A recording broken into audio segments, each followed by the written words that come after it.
are Locked On Cowboys, your daily Dallas Cowboys podcast. Part of the Locked On Podcast Network, your team every day. Locked On Cowboys. Locked On Cowboys.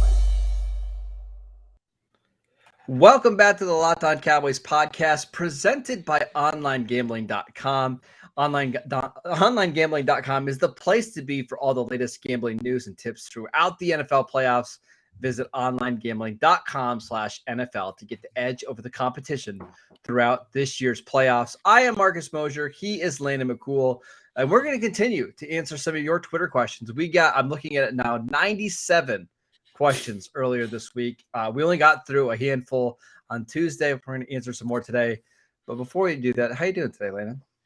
I'm doing well. I'm a little bit overwhelmed because I feel like we probably got through like 5 questions at the most before, and we still got 92 to go. So it's not like we'll ever be short on questions.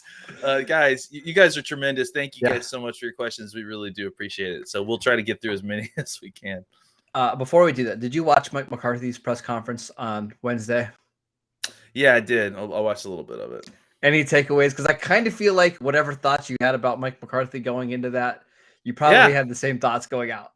You know, and that's the thing about how you view the kind of outro of the season, right? Is that everybody views all of this through their own lens. You could view that last play on the in the game through the lens of Mike McCarthy's an idiot, or the refs screwed you, or that can't do anything right, or whatever your take is on this team. You certainly are able to wear the glasses you want to view through the lenses you want, and still kind of see exactly what you want to see. Yeah, I didn't have any big takeaways from the press conference. It's pretty common from what we see from end of the season press conferences. I don't know. Yeah, I mean, I guess he seems certain that he's keeping his job, which I guess is good news. And I didn't have any problems with his answers on any of that stuff. I mean, frankly, none of it was really surprising. No. So not much of a huge takeaway. We can move on. All right, let's get to some questions. First one from William Moore. He wants to know, what should this team do with Randy Gregory? Can they or should they compensate him at the level his position demands? It feels as if he can completely disappear for long stretches or entire games. He also made some costly mistakes in the playoff game. So Gregory, I think, had the best year of his career. However, he is getting a little bit older. I believe he's going to be 30. I'm going to look at this right now. He's going to be 30 next year. What do you do? Are you going to be paying for past performance? Do you pay him what he's probably worth? What do you think?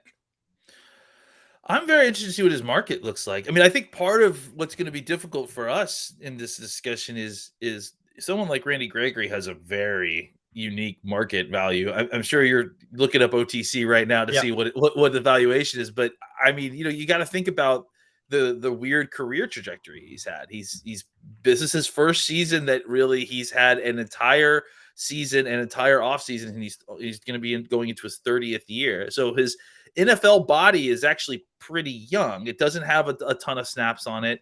He probably can still play for a couple years. And I think that really you're still, even now, kind of paying Randy for potential as opposed to what you've seen him do on the field. I mean, he had a good season this year. He obviously had more sacks than he ever had, more hurries and pressures than he's ever had, but he also spent some time on the injury list. I think he was actually one of the COVID guys at one point. So he missed some time.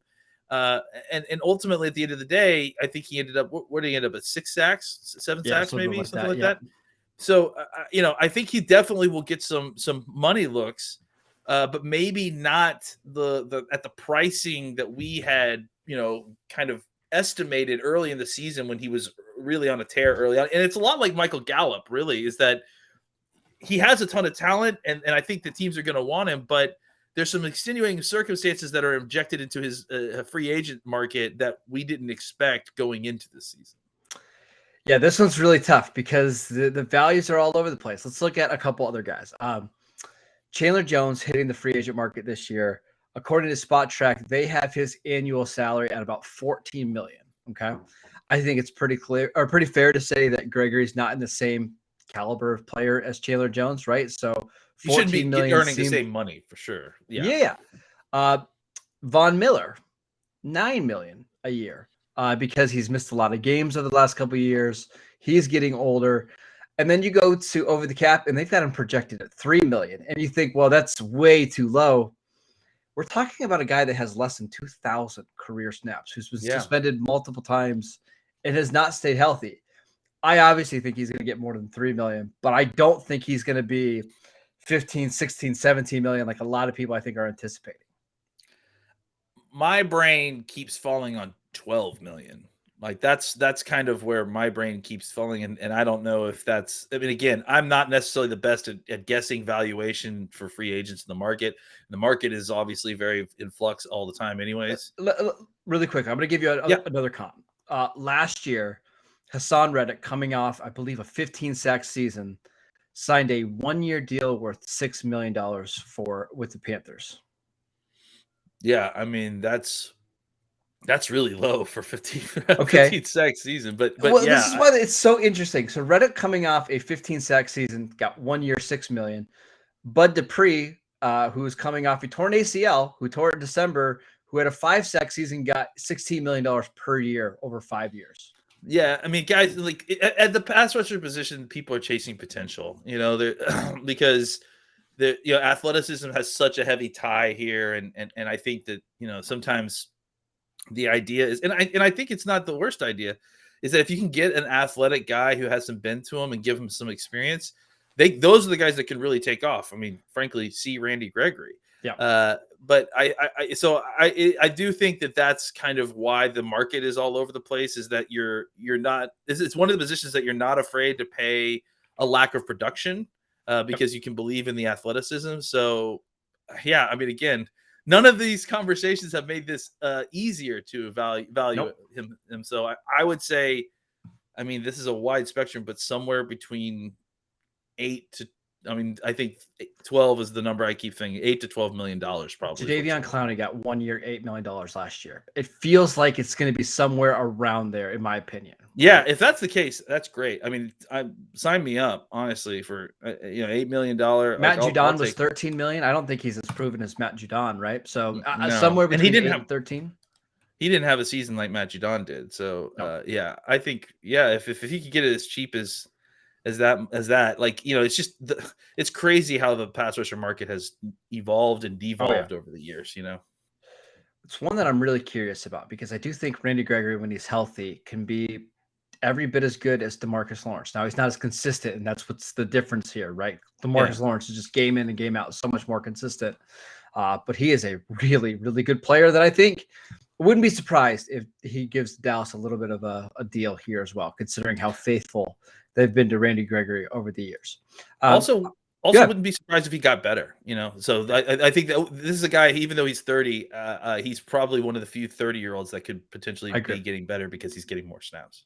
All right, let's take a quick break before we get to some more of your Twitter questions. We want to just tell you that today's episode is brought to you by OnlineGambling.com. If you don't know already, OnlineGambling.com is a website dedicated to giving bettors the edge. Throughout the NFL playoffs, they're providing you with the best tips, news, and more to help you make your bets as informed as ever. This week, the experts at OnlineGambling.com set me the challenge of picking my divisional round upset, an underdog, in my opinion, that could pull off a big victory. I'm taking the Bengals. I think the Bengals could beat the Titans this week. Better quarterback. Wow. They're kind of feeling themselves a little bit. I like the Bengals this week. If you're thinking about backing an underdog in the divisional round playoffs, make sure you head over to OnlineGambling.com before you do. OnlineGambling.com gives you the best edge possible, all the latest information to help you make your absolute best bets.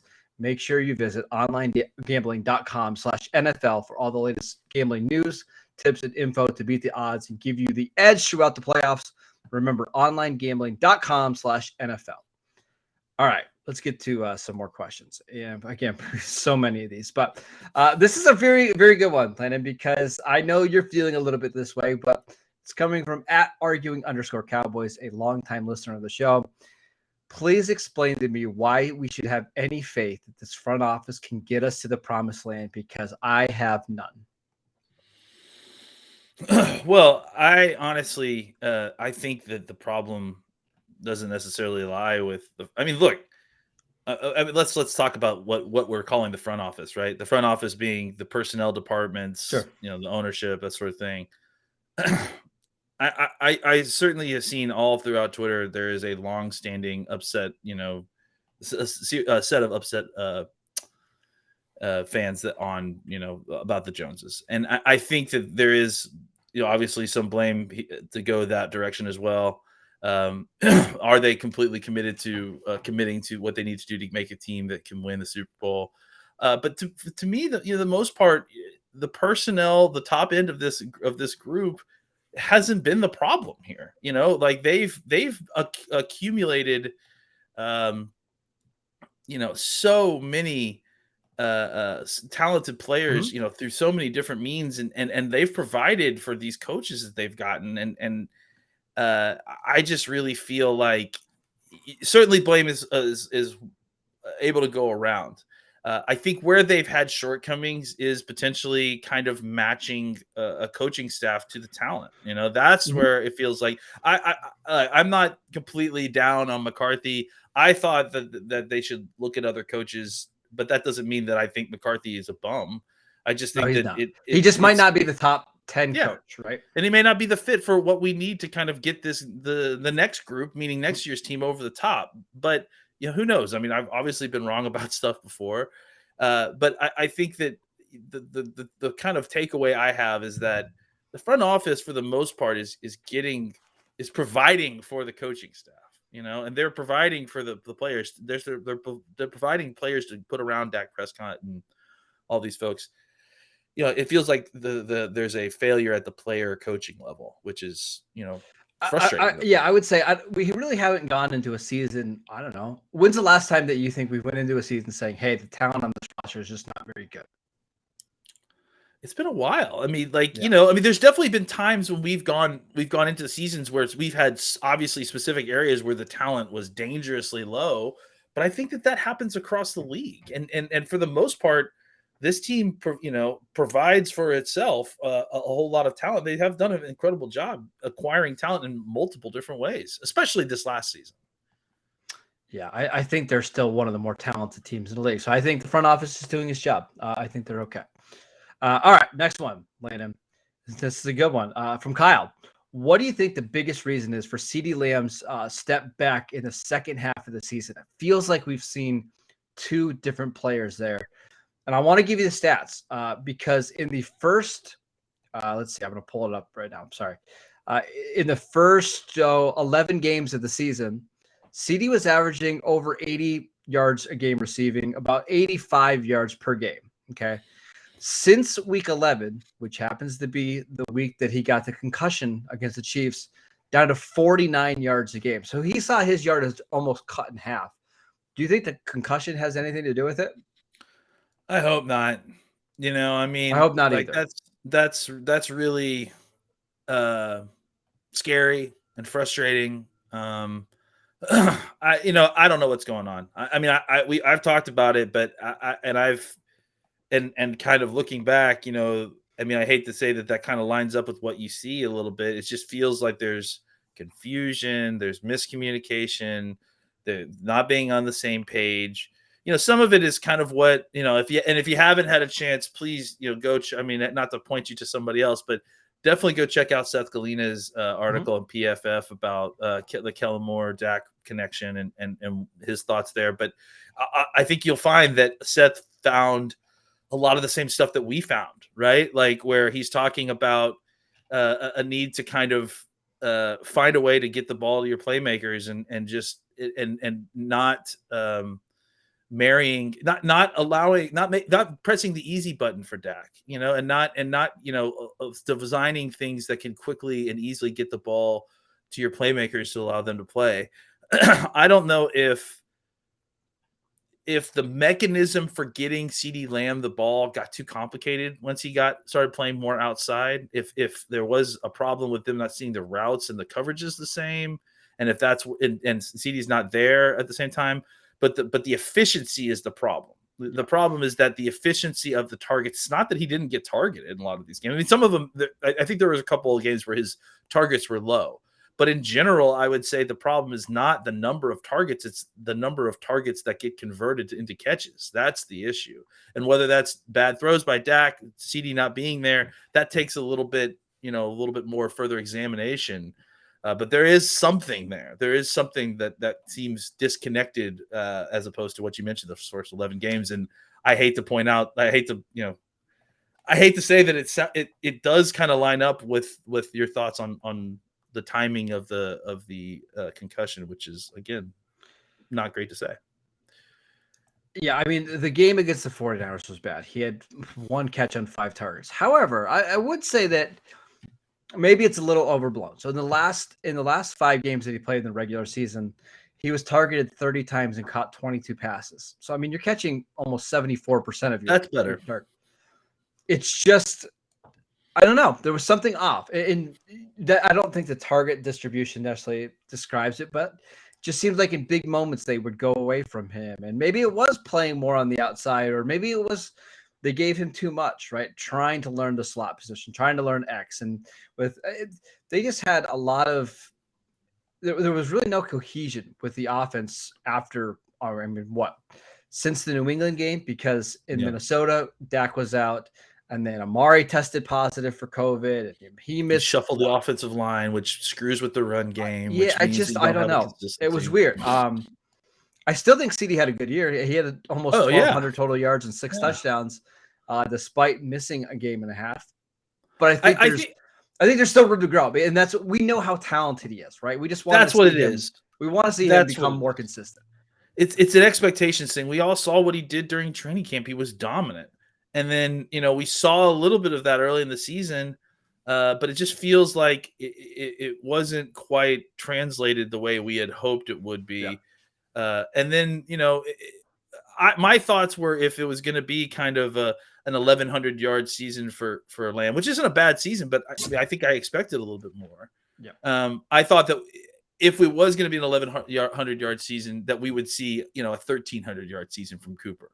Or something like that. And we definitely didn't see that. So there's something to be said about the lack of passing and outside receivers, especially since we came into the season touting an incredible wide receiver core. I don't think this is like 2011 Dez, who was really struggling at the end of the year to get any kind of consistency, was running the wrong routes. I think it's more like 2012 Dez, right? Where you see the flashes and you just wonder, man, if you could be more consistent, you could be one of the top 2 or 3 receivers in the league.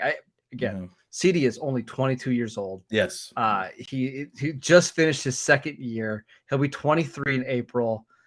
I'm still really, really optimistic about him. He just needs to be a little bit more consistent, right?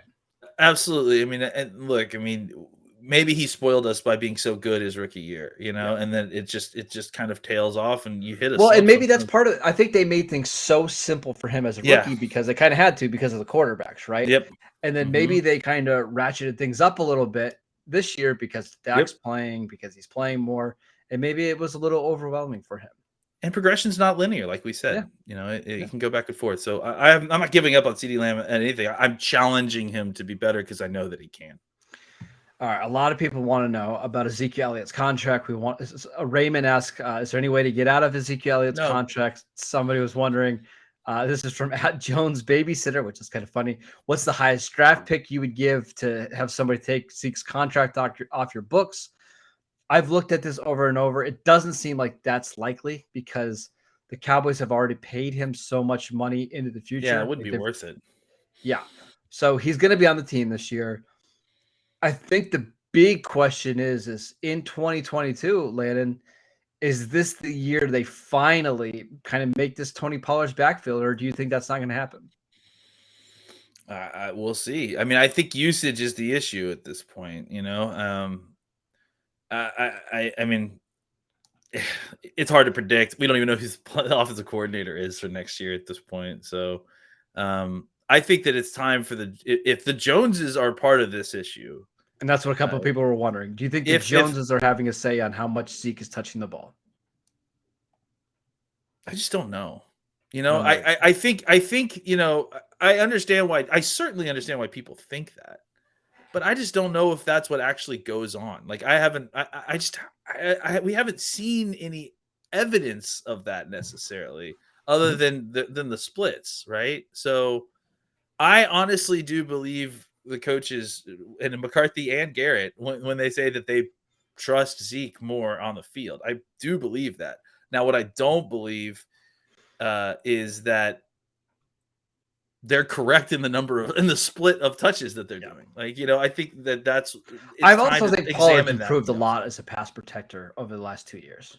And that is a legitimate problem, right? Like that has been a legitimate problem for him. And I also think that there is something to the idea, despite the fact, that he has the missed tackle numbers and the elusiveness numbers, he does struggle when there's penetration in the backfield. Sure. Like that's something that Zeke deals with just better. And there was quite a bit of that, especially as the stretch goes down. And I think that's kind of, we talk about positive and negative feedback loops, right? When they shuffled the offensive line and then on top of that dealt with both injuries from Pollard and Zeke, it kind of changed all the angles there, right? Yep. Because they were getting penetration in the backfield. Maybe they want to put Pollard in there a little bit more, but he's dealing with the plantar fasciitis. Zeke's not a ton healthier, but at least you feel like Zeke can get through the trash and maybe at least get you positive yardage. But I guess my larger point there, and this is my larger point for the postseason too, is why not just throw the football more? Like, why not just avoid all that? If you we talked about earlier this week pushing the easy button on this offense and just trying to get Dak some easier throws. If you watch Kansas City, there'll be 3 or 4 or 5 times a game where they're just throwing a little it's like a flare route to the running back and the tight end will pull, and it's Jerick McKinnon out in space against the linebacker. Do that 2 or 3 times a game with Tony Pollard. Like that's where he absolutely thrives. And I don't know why there were so many games we didn't see that.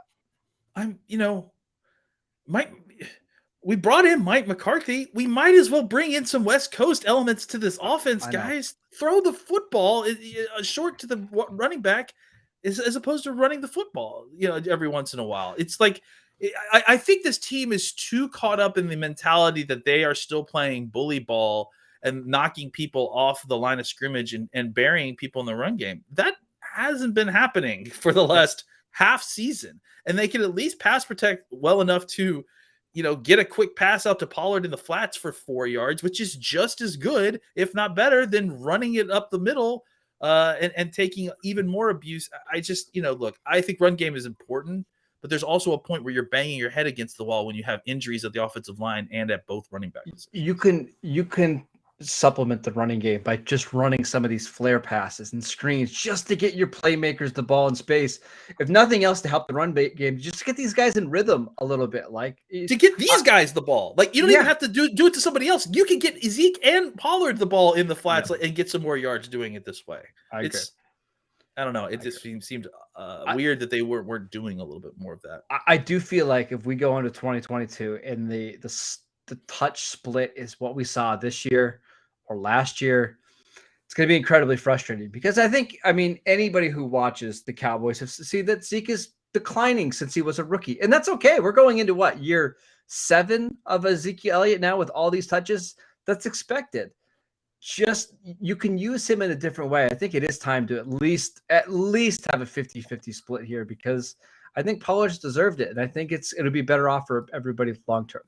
Last thing, I will just say that I think there is a long-term thought, right? That you could be thinking if you wanted to keep Pollard beyond his rookie contract for some reason, if you could get him on a cheaper deal, maybe the thought process is that you're loading Zeke up with the touches so that you can extend Pollard's time a little bit with the Cowboys. Don't do that. That's a bad idea. Well, we're not going to pay any of these guys. Then we need to start drafting. I'm going to send you over a list of day 3 running backs today to watch. So there you go. Let's see it. All right. One more quick break to tell you guys about TurboTax Live. People think unusual circumstances mean complicated taxes, but for TurboTax Live experts, that's what makes things interesting. Maybe you inherited a condo when you're renting it out, or maybe you're getting paid in crypto and you're not sure how it's taxed. TurboTax Live can now match you with the right expert who has experience in your unique situation. They can answer all of your tax questions or even take care of the whole filing process for you. Visit TurboTax.com to learn more. You do your thing. they've got your taxes. Intuit TurboTax Live. All right. Next one. And this is, man, I promise I didn't write this question, but this is a really good one. From William. What about the Cowboys' mental and physical toughness? I think training camp out in California is a joke. They're soft over there. I like it. Bring him to Erie in the winter. It'd be great. Yeah, because that's gonna get us some real good training done there. Come on, man. I don't think we have to actually address that question. I just thought it was funny. Yeah, the Cowboys have been training out in California since Thousand Oaks, buddy. Like, so we'll be okay. Yeah. So, this one from @Irish_Cowboys. I have to regrettably inform you guys that I will not be tuning in for the next few weeks purely because I don't want to hear anything about the Cowboys. Can you do an episode and talk about your favorite movies again? Sure, Lanny, go ahead and give your favorite movie of all time. My favorite movie of all time? I mean, it's probably that San Francisco Cowboys wild card. Oh, wait, we're not talking about the Cowboys. Yeah, why don't you give a favorite movie and let me come up with something real quick. I think Goodfellas from start to finish is the best movie I've ever seen. It's just perfect in so many ways. I know you're not into mobster movies a lot. No, it's not. That's not the case at all. I like Goodfellas. You've taken my criticism of my little problems with Scorsese and blown it out into you just hate him. It's all right. It's fine. Okay. Man, favorite movie of all time. It's really tough. I like horror movies. I like comedies. I like everything. What's the best horror movie you've ever seen? The movie that keeps it's like when they asked the question, I didn't want to say it out loud, but like the movie that I think I could watch at any moment, at any time is The Thing, with the John Carpenter, which is just, it's such a great analogy for America during the Cold War period, and like no one trusts each other, and the paranoia that's there, the way it's shot. Obviously the special effects are what people know it for or whatever, but there's so much great subtle acting and writing in that movie that kind of gets overlooked because it is a horror movie. I'm a big fan, so that's probably the one off the top of my head. Does Silence of the Lambs count as a horror movie? Because that's probably my favorite drama horror movie. I think so, right? Or is that more of a thriller? It's more of a thriller. I mean, no one does thrillers anymore. That's a genre that kind of got enveloped by something else. I mean, but when I was growing up, I mean, I'm about 10 or 15 years older than Marcus. Mm-hmm. When I was growing up, like there was tons of those kind of like the Firm, that's not a horror movie by any stretch, but it's a thriller, right? Yeah. I think Silence of the Lambs kind of falls on the horror side of thriller for sure. I'm still a sucker for the original Halloween movie. It's so good. It's so low budget, but it's so good. John Carpenter, I mean, look, say what you will, has some real stinkers, but man, like Halloween, They Live, The Thing, Assault on Precinct 13. There's so many great classics. If you haven't checked out John Carpenter, and he does his own music too, which is amazing. Yeah. So definitely check him out. Oh, the first 5 minutes of Halloween is one of my favorite scenes ever. The music is that house is right by the Michael Myers house is like down the street from me, and every Halloween we go drive by, and there's some guy who wears the Michael Myers mask and has a knife and waves at the kids, which my 6-year-old didn't love. But exactly. Last question before we go. This one from Vince. Now that the season is over, would you rather have Micah Parsons or Rashawn Slater? I think I still want Parsons. I mean, Slater's incredible. I don't think there's a wrong answer, to be honest. Yeah, honestly, I think both of them would have been incredible picks. And I think no matter who, if I had picked Slater, I probably would said Slater, But I do think that the Cowboys, in some sense lucked out where they had some depth at both of these positions, right? Mm-hmm. So maybe not if you want to consider Parsons a linebacker, but I think the fact is that the Cowboys lucked out with what they got in Terrence Steele, and he looks like a guy that could be development worthy of being a starter at some point. I don't know that he's going to be Rashawn Slater. No, but I think NFL starter. Yeah. Yeah, an NFL starter, and there's obviously going to be more opportunity to draft those kind of guys in this draft. It looks like this is a great offensive line draft this year. I think whatever one you pick, you're going to be right. But I will say, I I watched the L22 of the Cowboy 49er game. If Micah Parsons wasn't on the field, 49ers probably rushed for like 250, 300 yards in that game. He made every His tackle. pursuit was incredible. Absolutely incredible. Yeah.